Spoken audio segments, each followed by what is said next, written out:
This is Christina Shala, and welcome to another episode of Empowering the Educator Within. Today we're going to look at how individualized planners connect to an educational framework. If you're unsure of what an educational framework is or what individualized planners are, I recommend you check out my 2 prior videos before getting started on this one.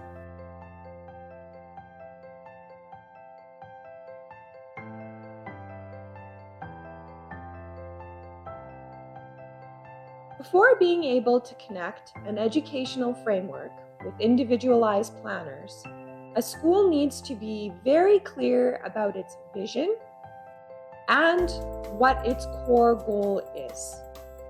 And so supposing that a school's core goal was to run language through all curriculums, to basically bring it to the forefront at the school. With that in mind, the first step would be to design an educational framework that would support this goal. The language framework that you see here is actually one that I created for a school that had this exact vision. They were wanting to bring language to the forefront. That was the goal. And so if you take a look at the 2D diagram, you'll notice that I placed some mainstream subject areas along with some specialist subject areas. Things like language arts, math, science, PE, music, those went on the left. And on the right-hand side, you'll notice some other specialist subject areas along with support. So you'll see things like I've got library and modern foreign languages, ELL, and learning support on the right. Then you'll also notice that I place language running vertically, like vertical columns down the sides. And that's to connect the subject areas together on the left and the subject areas together on the right. And then you'll also notice that there's, in the center, a big block where language sort of runs through the middle. And this is to illustrate how language would need to connect from the left side to the right side, how all the subject areas on the left are going to dictate the language being taught on the right. And this will be further explained when I talk about the individualized planners that I design in order to support the framework. Now you'll also see there's a 3D diagram. If you can imagine printing out several copies of your framework on paper and using something like popsicle sticks to support the sides, and you imagine taking each sheet with the framework design, the 2D design, and sort of layering the sheets one on top of the other and placing popsicle sticks between them so they sort of make a structure, building of sorts. That would be a depiction of how language runs through not only each grade at the school, but how it connects between the grade levels. So how the language being taught in kindergarten is going to form the language being taught in grade 1, grade 2, grade 3, all the way up to grade 6. So that's the purpose of the 3D diagram. And so once the school has this in place and has an idea of how subject areas and grade levels connect, it becomes very easy to then design the individualized planners that will connect to it. For the purpose of this video, I did not include all subject areas at the school on the language framework. And I'm also not going to cover every single individualized planner that I created for the different staff members at the school. What I will do is share a sample of a mainstream planner that I created, a specialist planner that I created for the modern foreign language teacher, and the ELL planner. And what you'll notice between these 3 planners is that sometimes the columns, the orders are switched, or there's additional information that's required on one teacher's planner but not another. And this was due to the school's supporting goals, which are different from its core goal. For more information on supporting goals and how those affect planners, you can check out my book, Empowering the Educator Within, which talks about these types of goals. But for today's purpose, we're going to specifically look at how the planners were designed to support the language framework and how things needed to be arranged in order to make the school's vision happen. So, in order to make the school's vision happen, 2 columns had to be strategically placed on the planner. The first one is column 3.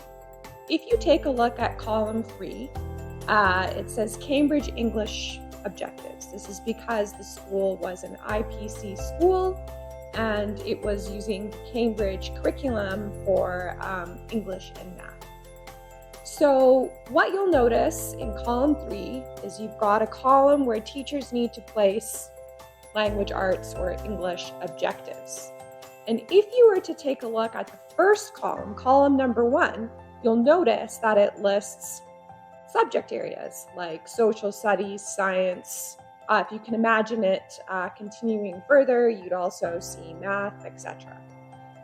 So when this mainstream teacher completes this planner, they need to, for each subject area, pull out language goals. So in science, what language goals can be met? In math, what language goals can be met? In social studies, what language goals can be met? And in having the teacher complete the planner this way, you get language running down the center of social, science, math. Now, if you take a look at the last column on the planner, you'll see that it says vocabulary grammar. Now, what this mainstream teacher has to do is for each subject area that they teach, they need to list key vocabulary words and grammar concepts for each subject area. And this column, this last column, is what's going to connect the left side of the framework with the right side of the framework. And this will be illustrated when I show you the Modern Foreign Language Teacher Planner next. In looking at the Modern Foreign Language Teacher's Planner, you'll notice that the major difference between this planner and the one that I designed for the mainstream teacher is that whereas the mainstream teacher's planner, the last column was for vocabulary grammar, you'll notice that the Modern Foreign Language Teacher's Planner starts with vocabulary grammar. And if you think back to the framework, this is because somehow there has to be a way for the mainstream teacher to pass on language being covered to the right side, to those teachers that are on the right, such as the more Modern Foreign Language teacher. So by having one planner end with vocabulary and another planner start with vocabulary grammar, they'll be able to make the connect. So if you can imagine the mainstream teacher completing their planner, and for each subject area, science, social, math, they list key vocabulary words that are going to be covered, along with some key grammar concepts. They give this then to the Modern Foreign Language teacher.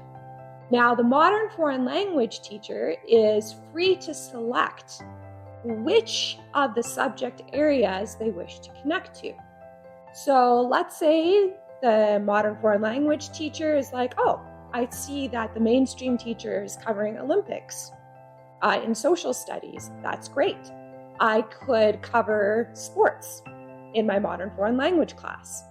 And so when they start their planner, they can refer to the mainstream teacher's planner, take out those key vocabulary words that apply to maybe what they feel they can teach in their foreign language classes, and same thing with the grammar concepts. So this is how they start their planning, and from there, they can design a unit that has a clear connect to what's happening in the mainstream classroom, and language passes across the center. In looking at the ELL Teacher's Planner, you'll notice that much the same as the Modern Foreign Language Teacher's Planner, their planner starts with vocabulary grammar on column 1. And this is because, again, if you think back to the language framework, mainstream teacher subjects are on the left, modern foreign languages and ELL are on the right. So therefore, there needs to be some sort of a bridge between the two in order to run language across the center. So at this particular school, the ELL teacher's role was to support ELL students in every mainstream subject area: social, science, math, etc. And so the way that it was designed was that the mainstream teacher fills out their planning template and lists vocabulary grammar in the last column. When the ELL teacher began their planning, they referred to the mainstream teacher's planner and pulled out from those lists vocabulary words and grammar concepts that they felt were appropriate to teach to their ELL students based on their level of English. And then you'll also notice that in column 3, it says Cambridge English Learning Objectives. And this was to ensure that those ELL students that were intermediate or advanced level could also be working towards meeting some of those goals in each subject areas, much the same as what the rest of the class was doing. And so in designing the ELL Teacher's Planner this way, again, the language framework was clearly being reinforced and language was being pulled to the forefront. I've included this diagram here to illustrate how individualized planners sort of come together like puzzle pieces to reinforce a school's educational framework. And so what I've done is I've shown sort of the few different subject areas, and I've just included the top row of the planners that show how the columns were arranged. And by placing the vocabulary grammar column at the end of the mainstream and specialist teacher planners on the left, and starting the planners on the right, so the modern foreign language and ELL planners, starting them with vocabulary grammar for column 1, you can see that when they all line up and when they all come together, you'll notice that straight down the center, vocabulary grammar is at the forefront. And by doing so, this reinforced the school's vision of language connecting everything at the school. That said, aside from helping the school realize its vision, what are the additional benefits of connecting an educational framework and planners together? Some of the other benefits of putting a system such as this in place is that you end up with a united staff. They're united because everyone is clear on that main vision, that core goal of bringing language to the front and center. Because the staff are united, it increases collaboration amongst the teachers because they see through the planners that if they're not connecting, if a modern foreign language teacher isn't connecting with the mainstream teacher, they can't begin their planning. So team meetings will happen. They will have to happen in order for planning to take place. And lastly, it improves students' learning because what you end up having is a consistent approach to teaching language across the board, whether the students are in the mainstream classroom, in a specialist classroom, or whether they're receiving ELL or learning support. In addition, because all the language is being pulled forward, what ends up happening is that whatever is being taught in the mainstream and specialist classes on the left, that's getting reinforced on the right. And so, for example, I pointed out, if a modern foreign language teacher saw that students were learning about Olympics and social studies, so imagine students that were able to talk about sports not only in English, but in a foreign language, and being able to put together multilingual presentations, or for ELL students to also be able to actively participate not only in English, but for those intermediate and advanced level students, seeing those same words in English appear in French or Spanish. All of it helps to reinforce their learning. While this video used the language framework to illustrate how connecting individualized planners to an educational framework can be such a powerful tool for a school, it's by no means the only way to design one. If you're looking for further examples of educational frameworks or planners, you can visit www.shalabooks.com and check out the education blog, where I've written several articles on the topic. Through the website, you can also purchase my book, Empowering the Educator Within, which also highlights various examples of educational framework designs and planner designs. That said, if you're a school looking for some additional help, you can always contact me through the site. I'm always happy to help in any way. Thanks for tuning in today. Join us next time for another episode of Empowering the Educator Within.